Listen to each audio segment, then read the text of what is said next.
It's beginning to look a lot like wood. Follow my every step. Take notes on how I crept. I'm about to go in depth. This is the way I greet my season. Here's my ghetto rep. Who are you? What Speaking Freedom does online is provide general information for the culture to use to advance and improve. What we do privately is help individualize it for your needs and benefits. Grow with us. We are kings, we are gods, but how you get them to believe it when they don't believe in anything?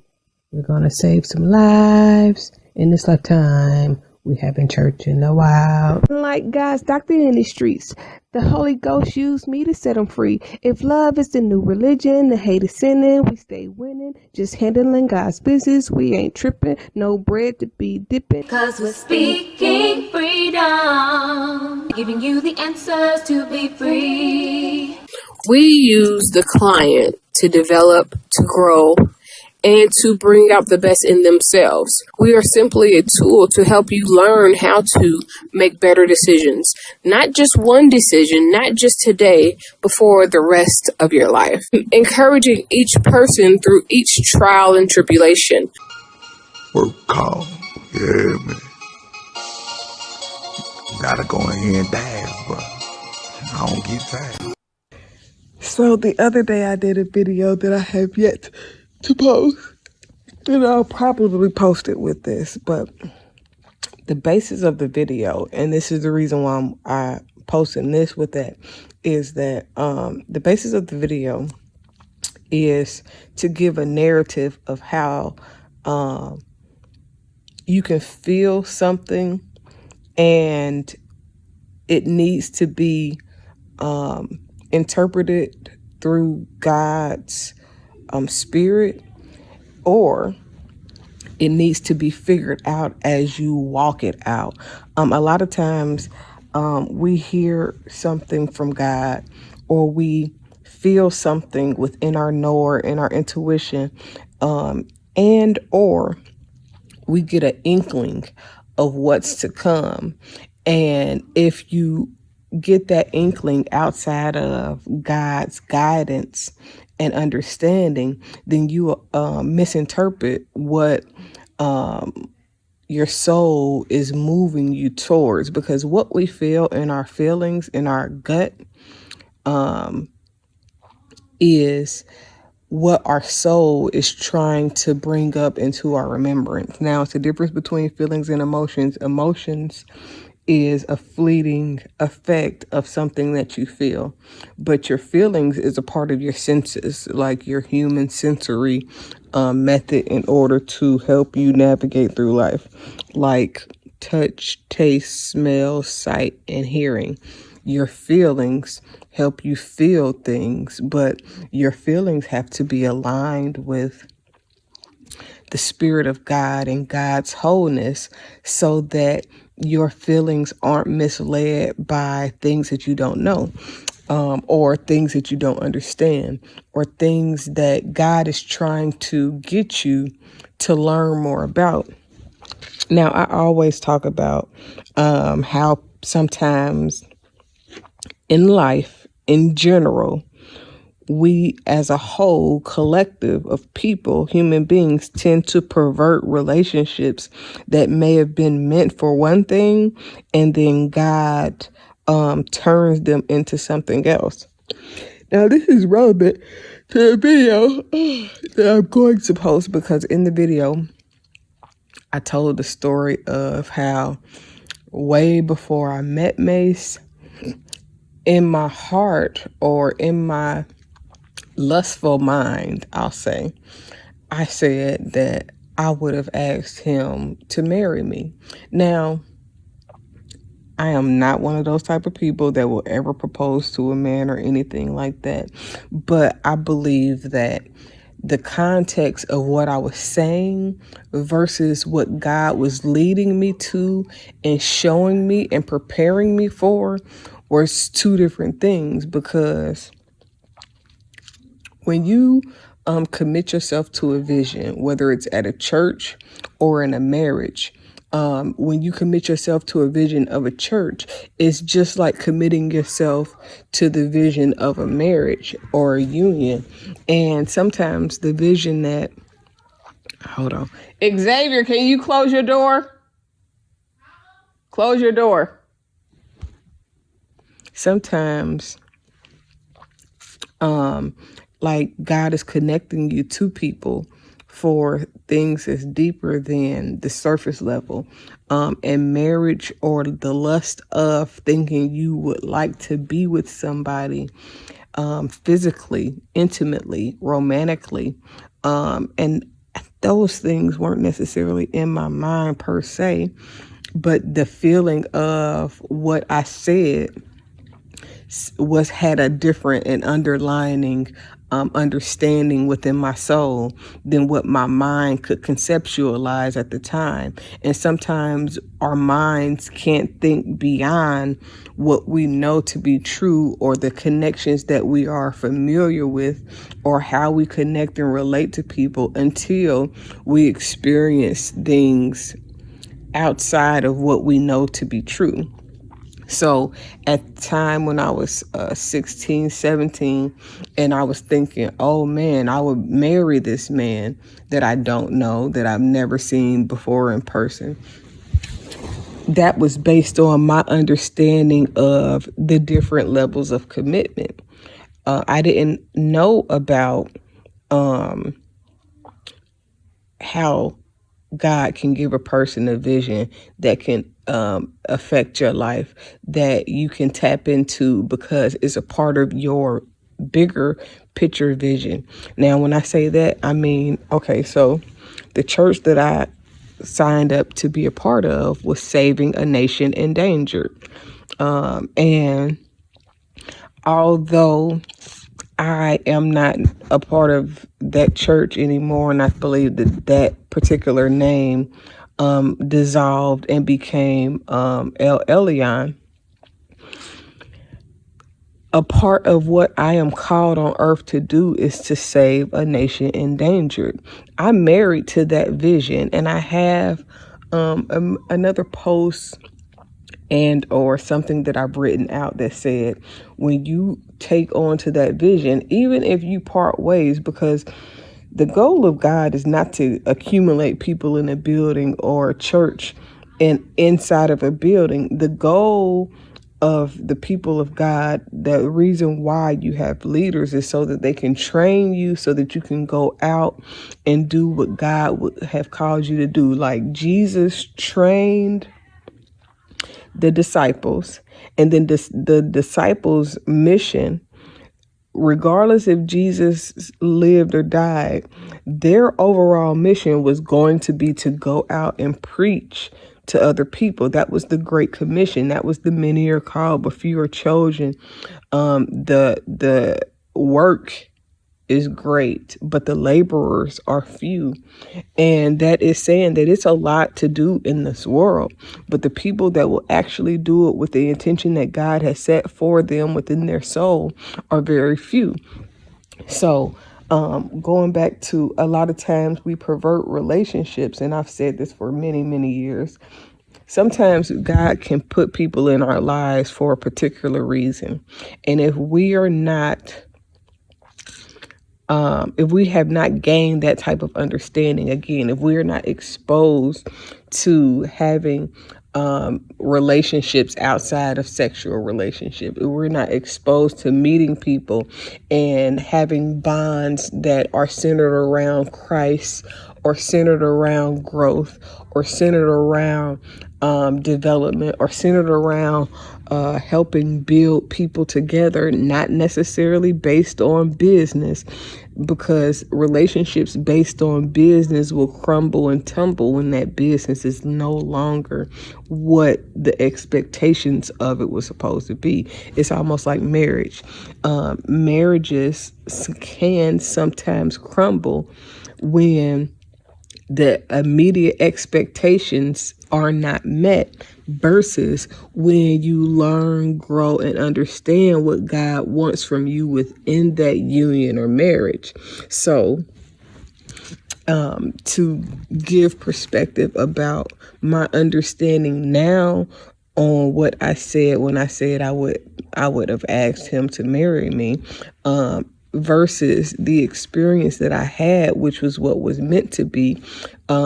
It was two different things. So what I know now about what I felt is that there was a vision of God, that there was a vision and a mission within me that God knew would connect me to that person, to Mace, that because God had preordained and predestined for one day for me to fulfill this portion of my soul purpose, which was to connect with somebody that had a better understanding, a clearer vision and perspective that can help get me to a point of understanding God so that I could walk out the purpose that God had for my life. Now, everybody's experience and purpose and understanding is different. It's just like when you meet somebody, if God wanted to introduce you to somebody so that y'all could be friends, so that y'all can grow and build people together, or so that y'all had a greater purpose just as platonic friends. A lot of people miss that because as soon as you connect with someone, and the chemistry is just an inkling of positive, meaning you connect with someone and y'all get along, y'all have like minds and all the things that people look for in a romantic relationship. People bypass the friend stage and jump into romance when God could have had that person come into your life as a blessing, as a friend, versus a lesson in relationships. And that's why I say a lot of times we pervert what God wants for us by looking at the sexual intuitions of what could happen. Like if you feel like if you connect with somebody and have chemistry with somebody, it automatically means that y'all need to be intimate. And that is not the case. The intimacy doesn't have to be sexually. The intimacy could be building each other up. The intimacy could be praying for each other. The intimacy could be supporting each other's vision into where God is leading you into. And for me, that's the best thing about my experience with going to Saving a Nation in Danger and having Mace as my spiritual father for 6+ years. I still respect him as such. I still see him as a great person, a great man of God, because I know what I've learned up under his teaching. Now, for people that experience him any other way, that doesn't make me look at him differently. It makes me understand that he is human. There was a time, and I'll be very transparent. There was a time that I judged Mace for his transgressions, for his learning and growing points. But then as I matured as a human, as I matured as a believer, as I got better knowledge of understanding of life in general, as well as spirituality, the business of church, and the attacks that people come under when they are in a position, and the temptation that is there if you are in a position. And then I learned why it is important to be disciplined, to be self-disciplined, to have self-control, and to come into a full alignment and understanding of who you are as a person. Because if you lack self-discipline, and self-discipline is a lot different than the discipline that comes with somebody holding you accountable. Because if somebody is holding you accountable, then you're moving that way because somebody is watching. But when you are self-disciplined, you are moving that way because you know who you are in the spirit, because you've taken the time to understand the depths of your own soul and mind, and you know what you are weak to or what you have been weak to. So you ask God to teach you how to strengthen you, not for you to be okay as long as somebody is babysitting you or watching, but that you come into the knowledge of understanding of your purpose, of your greatness, of why these things tempt you. Because if you are tempted by something, it is a reason why you are tempted by something. If you are lustful after something, it is a reason why you are lustful after something. If you look at all relationships, chemistry, bonding, friendships, as it has to go into a sexual relationship, there is a reason why you take connection and think that it means that you have to be sexual with it. So I'm saying all of this to say, as you begin to grow and understand yourself, and as you begin to understand, ask God for the understanding, and gain perspective from God's view, and ask God to guide you, then you will begin to understand how to grow yourself, how to heal the areas of yourself that will initiate self-discipline, that will initiate the self-esteem that you need, that will initiate the self-control. Because there's a difference between self-control and you being controlled. Self-control means I understand myself, I know myself, I have a grasp of what God has placed within me, what God has for me, what God can do through me, and I protect what God has placed within me with everything within my being. So I control myself, I control my narrative, I control my environment as much as possible, and I adjust and move according to who God created me to be. A controlled discipline versus self-discipline is, I am doing this because if I don't do this, then this will happen. I am doing this because I am afraid of the results that will happen if I don't. I am doing this because I'm afraid of the consequences of if I don't do this. Versus, I am doing this because I understand what God is doing through me doing this.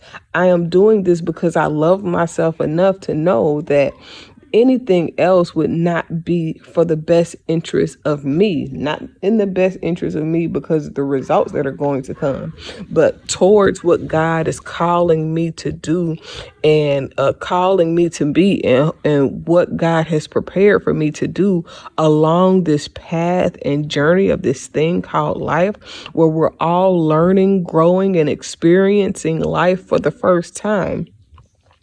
We can learn a lot of things from a lot of people, but there is nothing like the education of learning yourself, learning your core, learning your being, learning how to be more purposeful in all things. And that is the overall goal in my mind for me. Now, how does this relate back to the story and what I was trying to help others understand about the difference between what I was thinking and what God had purposed? I was thinking marriage. God was thinking covenant. I was thinking he's cute. I don't even think it was about the success. It was something about who God created him to be that I could see from TV.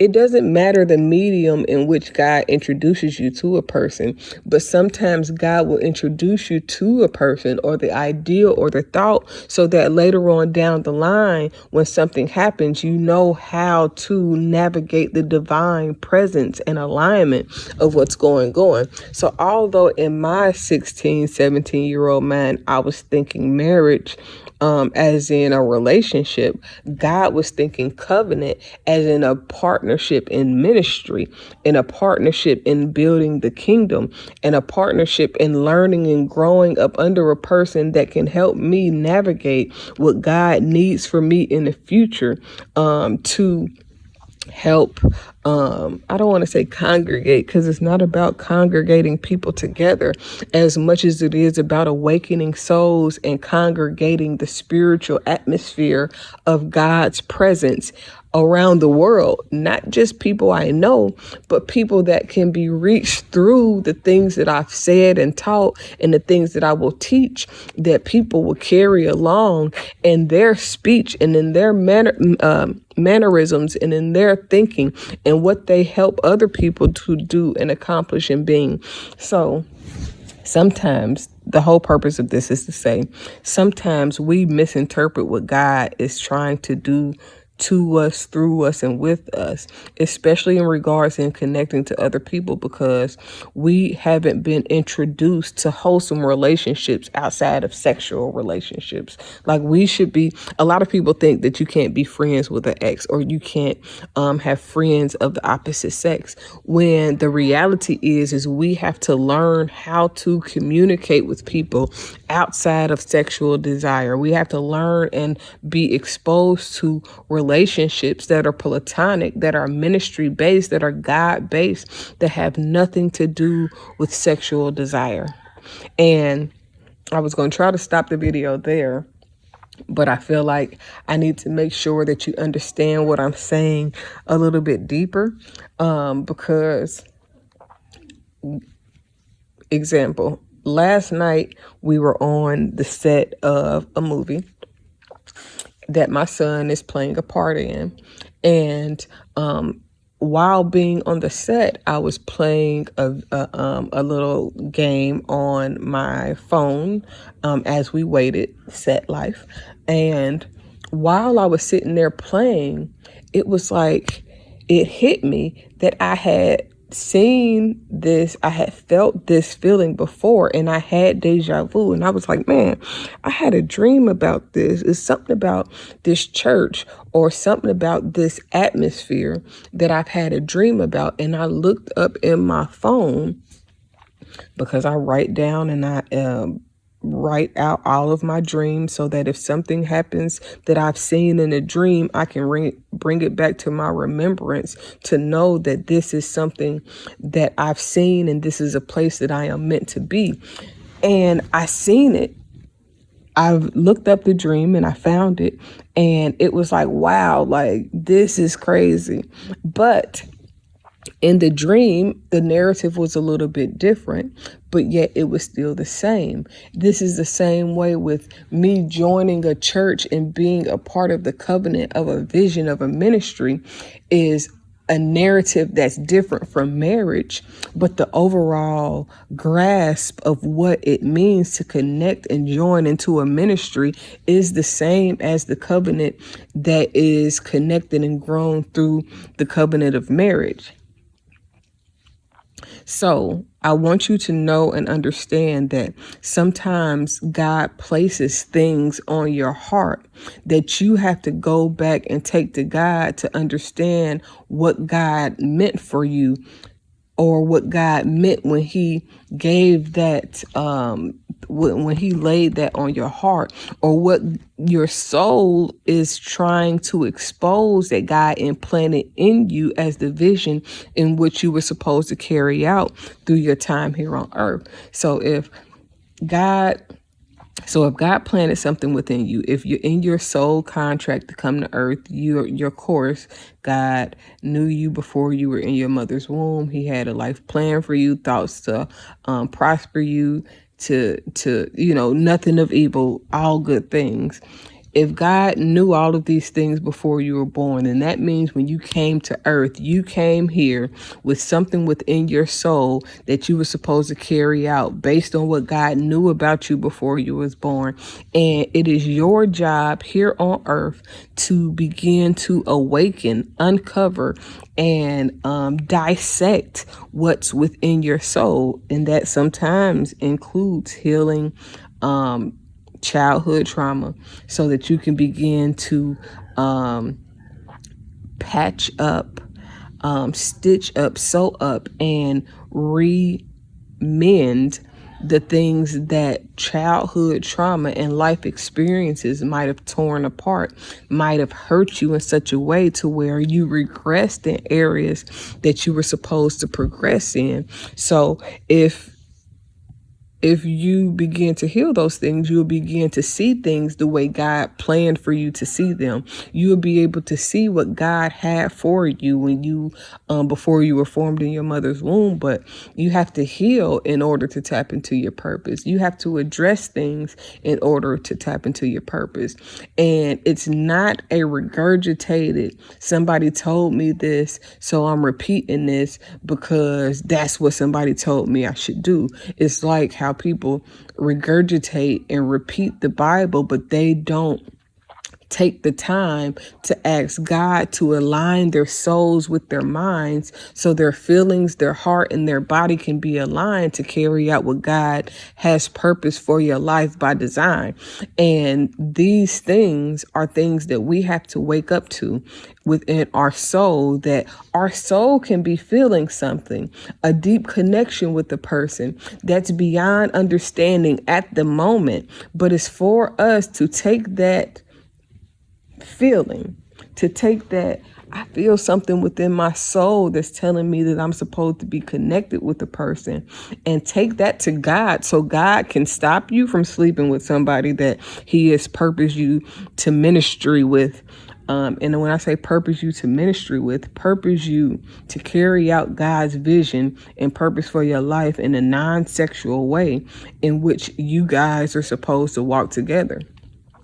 If God put somebody in my path to be my friend so that we can learn and grow and walk in God's light together, because we would be supplemental for a reason, and I decide to sleep with them and then I hate them because we slept together and now everything is all messed up, then I have negated the ideal, the concept, the purpose of what God made that connection to be. And now God has to set up another route, another detour to get us to where we were supposed to be, maybe separately now, because we ruined or perverted that relationship from God, what God meant it to be, to what we thought we should be based on the concept of sexual desire that we have learned from what we see in the world around us. So instead of the bond and the relationship and the friendship and the covenant in which God wanted to use for the kingdom, now there is a separation and a division amongst you because the relationship got turned into something that it was not. I don't want to just say perverted because that has a narrative of its own within the word, but it fits. So if now y'all were supposed to be friends, be cool, build something together, maybe write music together, maybe change the world together in whichever way God saw fit to have y'all connect to change the world. Now that has been stopped because of sex or because of a romantic relationship that wasn't necessarily what was supposed to happen. Now God has to figure out another way to get both of y'all where y'all was supposed to be, that could have been done more easily if y'all would have kept things platonic. And pursuing that platonic friendship would have allowed for y'all to take the straight path to where y'all wanted to go. This is what I call the easy path. And it may have come with challenges. One of those challenges would have been self-control, self-discipline, so that you guys would be able to see what God brought y'all together for, versus automatically thinking chemistry means sex or chemistry means having a relationship, or this means that we got to do this, versus saying, hey, let me see what God would have for us and how God is having us to connect so that we can optimize off of this time that we have along this path aligned. And then instead of being pushed in two different directions, instead of God having to re-navigate or recalculate the navigation of your God's provisional system, of God's purpose alignment for your life. Now God has to recalculate and reconfigure. You know how the GPS be like recalculating because you went a different direction in which you were supposed to go. This is what happens in the Holy Spirit. This is what happens within your soul when you pervert or make a relationship something that it was not intended to be. And now God has to do a detour to get you where you need to be. All of that being said, I am so thankful that I was able to go to Mace's church for the time that I spent there. I am grateful for everything that I was taught and I learned up under his teaching, because he is a very knowledgeable and great source of wisdom.